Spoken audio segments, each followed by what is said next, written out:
Right, welcome back. ఇక నేటితరం దినపత్రికలో ప్రధానంగా 6 రోజుల పాటు ప్రధాని విదేశీ పర్యటన, ఇండోనేషియాకు చేరుకున్న ప్రధాని మోడీ గగనతలంలో యుద్ధ విమానాల ఎస్కార్ట్, ఘనంగా స్వాగతం పలికిన ఇండోనేషియా అధ్యక్షుడు. సో ప్రధానమంత్రి దేశాలు తిరుగుతున్నాడు, మన దేశానికి సంబంధించిన అన్ని సాంకేతిక పరిజ్ఞాన అంశాల మీద వెళ్ళిపోతున్నాడు.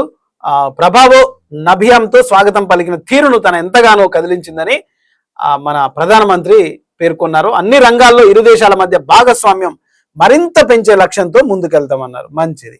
ఇక పర్యాటక ప్రాంతాల అభివృద్ధికి పెద్దపీట, తారామతి బారాదరి దుర్గం చెరువుల అభివృద్ధి, మంజీరా దిల్కుషా గెస్ట్ హౌజ్లకు ఆధునీకరణ, ఎకో టూరిజం పార్కుల అభివృద్ధికి చర్యలు, పర్యాటకంపై సమీక్షలో సీఎం రేవంత్ రెడ్డి అధికారులకైతే కొన్ని సూచనలు చేసినట్టుగా చెప్తున్నారు. పర్యాటక అభివృద్ధి లక్ష్యంగా సీఎం చకచకా పావులు ముందుకు కల్పిస్తున్నాడు.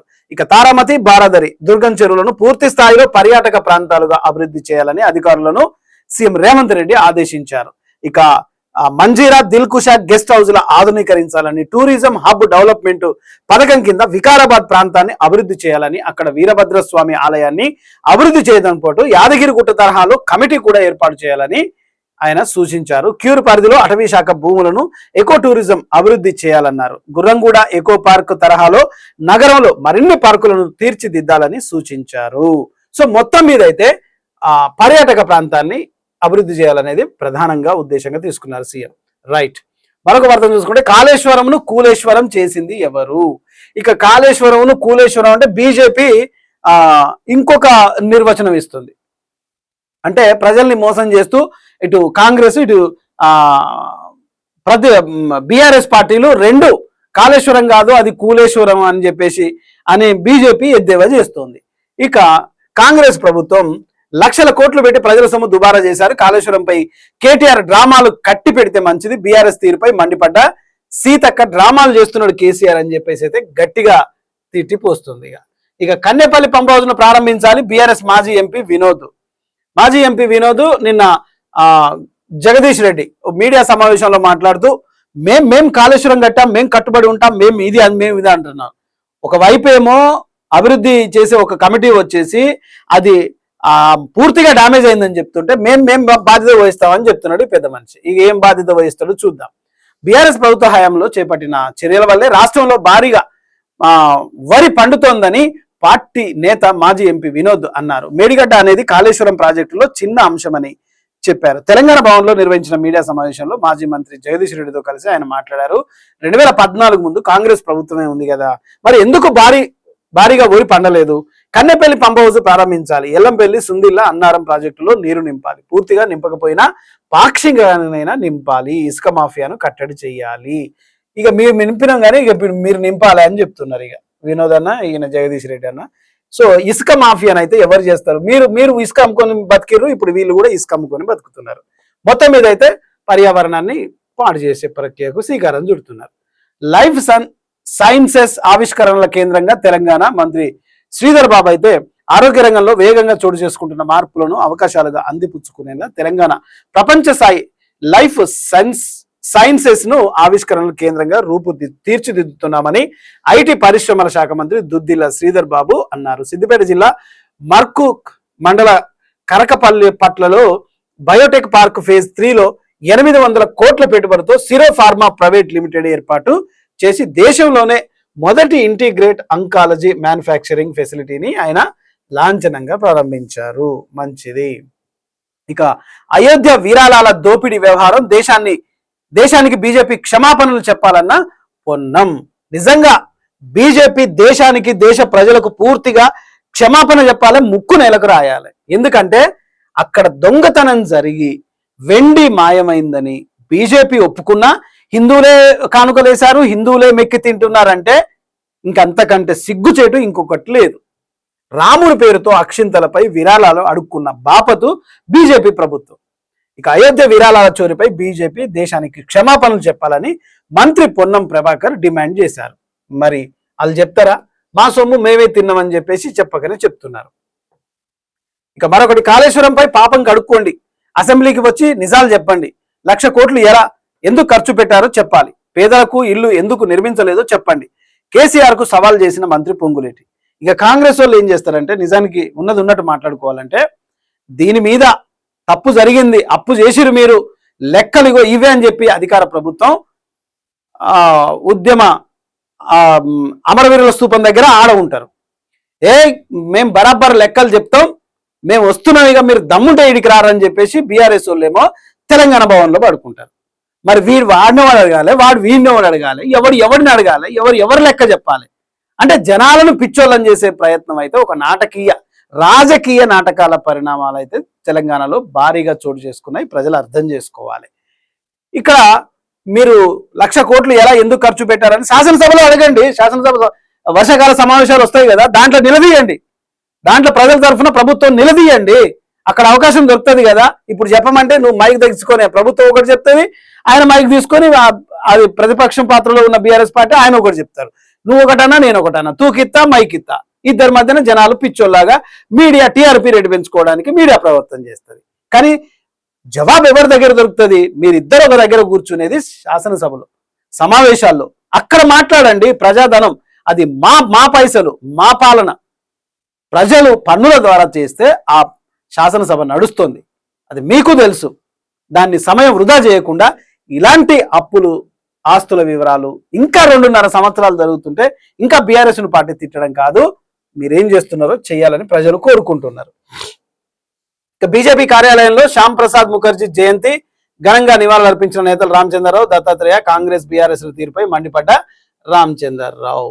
ముఖర్జీ సేవలు నిరుపమానం, దలైలామాతో అనుబంధం గుర్తు చేసుకున్న కిషన్ రెడ్డి హైడ్రా తీరుపై మరోమారు ఆగ్రహం చేస్తున్నట్టుగా. ఇక బండి భగీరథ్ బెయిల్పై ముగిసిన వాదనలు, ఆయనను 40 రోజులు పెట్టడం మంచిదిగా. రైట్, మరొక వార్త చూస్తున్నాం. ఎమ్యూనరేషన్ ఫారాలు పంపిణీ నేటితో పూర్తి కావాలి. పట్టణ ప్రాంత కలెక్టర్లు దీనిపై శ్రద్ధ వహించాలి. బిఎల్ఓలు సక్రమంగా పనిచేసేలా చూడాలి. కలెక్టర్లను ఆదేశించిన రాష్ట్ర ప్రధాన ఎన్నికల అధికారి సుదర్శన్ రెడ్డి గారు అయితే ఈ ఎన్యూమరేషన్ ఫారాలు పంపిణీ నేటితో పూర్తి కావాలని కలెక్టర్లకు ఆదేశాలు అయితే చేశారు. కానీ రాజకీయ పార్టీలు, ప్రతిపక్ష పార్టీ బీఆర్ఎస్ పార్టీ పూర్తిగా దీని మీద ఇంకా ప్రజలకు అవగాహన రాలేదు, ఇంకా ఓట్లు అన్ని సక్రమంగా జరగలేదు, ఇంకో కొంత సమయం తీసుకోవాలని రాజకీయ పార్టీలు ఒత్తిడి చేస్తున్నాయి. చూద్దాం. ఇక గంజాయి సాగు చేసే వారి పట్ల కఠిన చర్యలు, తీవ్రవాదులుగా గుర్తించి చర్యలు తీసుకుంటాం. తెలంగాణ డీజీపీ సివి ఆనంద్ హెచ్చరిక. ఇది కరెక్టే, గంజాయి సాగు చేయడం కూడా ఒకటి తీవ్రవాదులుగా గుర్తించే అంశాన్ని కూడా డీజీపీ సివి ఆనంద్ గారు అయితే చెప్తున్నారు. మొత్తానికైతే ఈ మధ్య పోలీసులు అంటే సిటీలో కానీ అక్కడ కానీ ప్రతి పొద్దున కానీ సాయంత్రం కానీ పోలీసులు మన కాలనీల మొత్తం చుట్టూ తిరుగుతున్నారు. ఎందుకంటే సివి ఆనంద్ గారి ఆదేశాలు ఏంటంటే పోలీసులకి, మీరు పోలీస్ స్టేషన్లో కూర్చోవడం కాదు, ఖచ్చితంగా ప్రజల వద్దకు వెళ్ళాలి, ఆయా కాలనీలోకి వెళ్ళాలి, జరుగుతున్న ఆ సంఘటనలు ఏవైతే ఉన్నాయో ప్రత్యక్షంగా ప్రజలతో ఉండాలి, ప్రజలతో సఖ్యంగా ఉండాలనే ఆదేశాలు వచ్చినాయి. కాబట్టి పోలీసులు కూడా పూర్తిగా తిరగడం మొదలు పెట్టారు. వాళ్ళు పోలీస్ స్టేషన్లో కూర్చునే ప్రసక్తి లేదని డీజీపీ గారు అయితే కుండ బద్దలు కొట్టినట్టుగా చెప్పారు. ఇది ప్రధానంగా మనం చూస్తున్న అంశాలు. ఇక మరొక వార్త మనం చూసుకుంటే,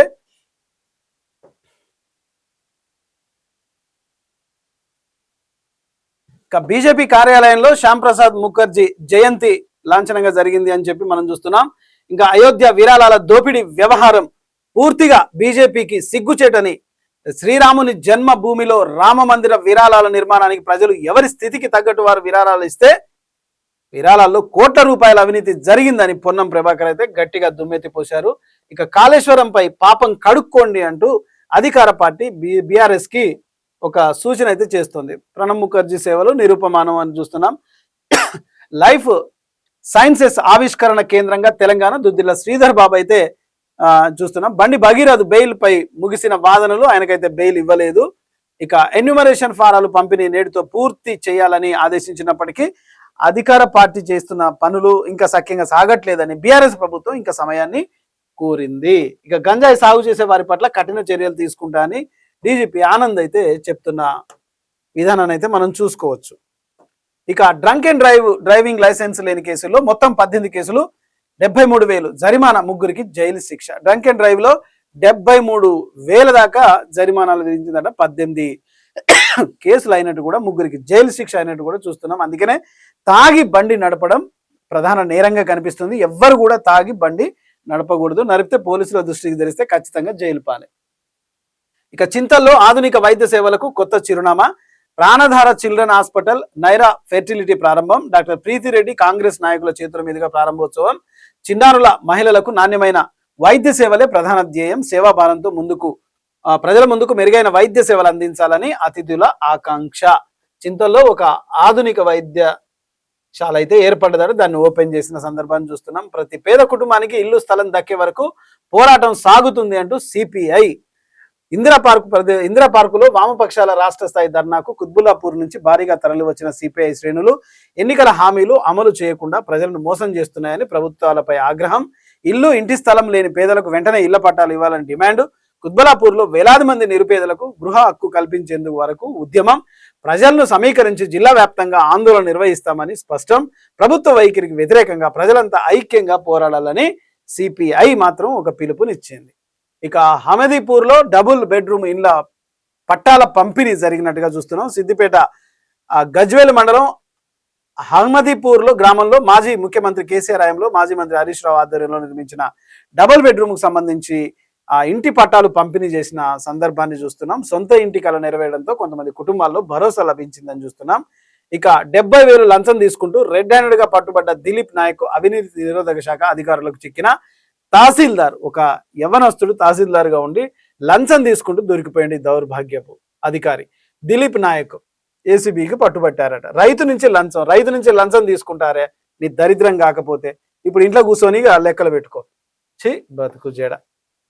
బీసీలకు 50% రిజర్వేషన్ల కోసం ఆగస్టు 6న భారీ బహిరంగ సభ అంటూ కవిత, టిఆర్ఎస్ పార్టీ అధినేత కవిత అయితే చెప్తున్నారు. జయశంకర్ సార్ జన్మదినం సందర్భంగా బీసీ రిజర్వేషన్ల సాధనకు సంకల్పం తీసుకుందాం. తెలంగాణ రక్షణ సేన అధ్యక్షురాలు కల్వకుంట్ల కవిత అయితే ధీటుగా కేవలం అధికార పార్టీ మీద కాకుండా కేవలం కేసీఆర్ మీదనే, కేసీఆర్ పార్టీ బీఆర్ఎస్ నేతల మీదనే టార్గెట్ చేస్తుంది కవిత. చూడాలి మరి ప్రజలు ఎలా ఆలోచిస్తారు, ఎలా ఆశీర్వదిస్తారు.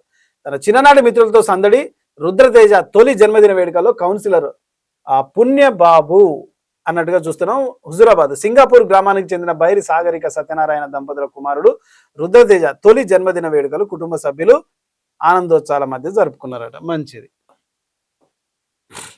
ఇక ప్రధానంగా మనం చూస్తున్న వార్తలు, ఇక విరసం సభను అడ్డుకోవడం అప్రజాస్వామికం అంటున్నారు సిపిఐ ఎమ్మెల్ చంద్రపుల్లారెడ్డి పార్టీ కేంద్ర కమిటీ కార్యదర్శి షేక్ షావలి. భావ వ్యక్తీకరణ స్వేచ్ఛ రాజ్యాంగం కల్పించిన హక్కులో భాగమే. ఇప్పుడు ఎట్లయితుందంటే ప్రజాస్వామ్యంలో ఇది ప్రజాస్వామ్యము, సమానత్వము, లౌకికవాదము, నువ్వు నేను సమానము, మనమంతా ఒక్కటే, అందరికీ హక్కులు ఉండాలి, అందరికీ విధులు ఉండాలి అని చెప్పినోడు ఆనంత దౌర్భాగ్యుడు ఇంకోటి ఉండట్లేడు.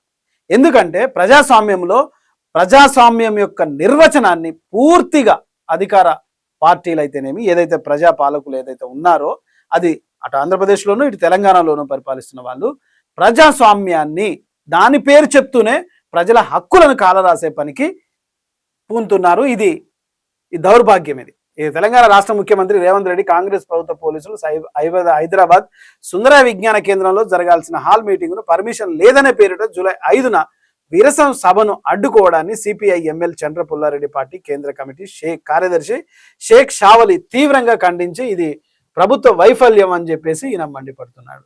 ఇక గజ్వేల్ మండల కాంగ్రెస్ పార్టీ అధ్యక్షులుగా సుఖేందర్ రెడ్డి నియామకమైనరట. నియామక పత్రాలు అందజేసిన డిసిసి అధ్యక్షురాలు అంక్షారెడ్డి అయితే ఈయన అధ్యక్షునికి అయితే అందజేస్తున్నారు, నియామక పత్రాలు అందజేస్తుంది. ఇక కాంగ్రెస్ పార్టీ ఉద్యమకారులకు ఇచ్చిన హామీలన్నీ వెంటనే నెరవేర్చాలి. ఈ ఉద్యమకారులు ఏదైతే ఉందో వాళ్లకు కాంగ్రెస్ పార్టీ ఇచ్చిన హామీలను నెరవేర్చాలని చెప్తారు. ఉప్పల్ నియోజకవర్గ అఖిలపక్ష పార్టీల తెలంగాణ ఉద్యమకారుల ఆత్మీయ సమ్మేళనం జరిగింది. ఈ కార్యక్రమానికి భారీగా ఉద్యమకారులు అయితే తరలి వచ్చారట. 2023 ఎన్నికల మేనిఫెస్టోలో కాంగ్రెస్ పార్టీ అధికారంలోకి వస్తే ఉద్యమకారులకు 250 గజాల స్థలం, పెన్షన్, గుర్తింపు కార్డు, హెల్త్ కార్డులు, ఇతరతర హామీలు ఇవ్వడం జరిగిందని హామీలను ఇప్పుడు నిజం చేయాలని చెప్పేసి అడుగుతున్నారు. ఇక ఎంపీ మల్లు రవిని కలిసిన నూతన డివిజన్ అధ్యక్షులు పార్టీ అభివృద్ధి లక్ష్యంగా పనిచేస్తాం, ప్రభుత్వం అమలు చేసే ప్రతి పథకాన్ని ప్రజల్లోకి తీసుకెళ్లాలి. ఇప్పుడు కాంగ్రెస్ ప్రజాప్రతినిధుల దగ్గర ప్రధానంగా ఉన్న మైనస్ ఏంటంటే తాము చేసిన మంచి పనులు కానీ సంక్షేమ అభివృద్ధి పనులు కానీ ప్రజల్లోకి తీసుకెళ్లే దాంట్లో వెనుకబడి ఉన్నారు. ఖచ్చితంగా ప్రజల్లోకి తీసుకెళ్లాలా, ప్రజలకు వివరించే బాధ్యత కూడా తీసుకోవాలి. ఆ విధంగా తీసుకుంటా అని మల్లు రవి గారికి అయితే కలిసినట్టుగా ఇక్కడ మనం చూస్తున్నాం. ఇక plastic bag free day green colour డేను ఘనంగా నిర్వహించిన పల్లవి ఇంటర్నేషనల్ స్కూల్ తూముకుంటలోని పల్లవి ఇంటర్నేషనల్ స్కూల్లో ఈ ప్లాస్టిక్ బ్యాగ్ ఫ్రీ డేను గ్రీన్ కలర్ డేనుగా ఘనంగా జరిపారట. చిన్న పిల్లలకైతే ఈ ప్లాస్టిక్ కవర్లను వాడొద్దు అనే విషయాన్ని క్లారిటీగా చెప్పి ఈ పల్లవి ఇంటర్నేషనల్ స్కూల్లో ఇదో కార్యక్రమాన్ని చేసారు. ఇక మహేంద్రనాథ్ గ్రామాభివృద్ధి సంస్థ ఆధ్వర్యంలో ఘనంగా అధ్యక్షులు జల్లి ఉదయ్ కుమార్ జన్మదిన వేడుకలు నోట్ పుస్తకాలు పంపిణీ చేసిరట. ప్రైమరీ స్కూల్లో జన్మదినం సందర్భంగా పాఠ్య పుస్తకాలు కూడా అందించిండట. మంచిది. ఇక సింగరేణికి ప్రైవేట్ కాంట్రాక్టర్ ఎల్బీ నగర్ రూమ్ల విషయంలో పట్టించుకున్న అధికారులు ఇది ఎమ్మెల్యేకు మచ్చ తెచ్చే పని అంటున్న స్థానికులు. గోదావరి కని ఎల్బీ నగర్ లో కడుతున్న రూముల విషయంలో స్పష్టత కనపడట్లేదట. ఇది సింగరేణి అటు మున్సిపాలిటీలు అని చెప్పి తప్పించుకోవడంలో ఎటూ తేల్చుకోలేని పరిస్థితి నెలకొంది. అధికారికంగా మాత్రం సింగరేణి రూములు కేటాయించింది, కానీ ఇద్దరు కార్పొరేట్ల మధ్యలో నెలకొన్న స్థానికత్వంతో రూముల విషయంలో ఇబ్బందులు ఎదురవుతున్నాయి. స్థానిక ఎమ్మెల్యే అభివృద్ధి చేస్తున్నారు అంటున్నారు, కానీ కార్పొరేటర్లు సహకరించడం లేదు అనేది ఇక్కడ తెలుస్తుంది. ఆయన కాకపోతే ఈయన కాకపోతే ఆయన అన్నట్టుగా తప్పించుకుంటున్నారట. ఇక భవనంపై నుంచి పడి తాపి మేస్త్రి మృతి అనుమానాస్పదంగా మృతి కేసు నమోదు చేసిరట. జమ్మికుంట మండలంలోని గడ్డివానిపల్లి గ్రామంలో విషాద ఘటన. ఆంధ్రప్రదేశ్ రాష్ట్రంలోని మార్కాపురంకు చెందిన వంకాయలపాటి బెంజమిన్ తాపి మేస్త్రి అనేట ఆయన ప్రమాదవశాత్తు భవనం నుంచి కింద పడిపోవడంతో చచ్చిపోయాడు, మృతి చెందాడు. ఈ ఘటనపై మృతుడి కుటుంబ సభ్యులు అనుమానం వ్యక్తం చేస్తున్నారు. అది పోలీసులు తెలుసుకోవాలి. ఇది ప్రధానంగా మనం చూస్తున్నది. ఇక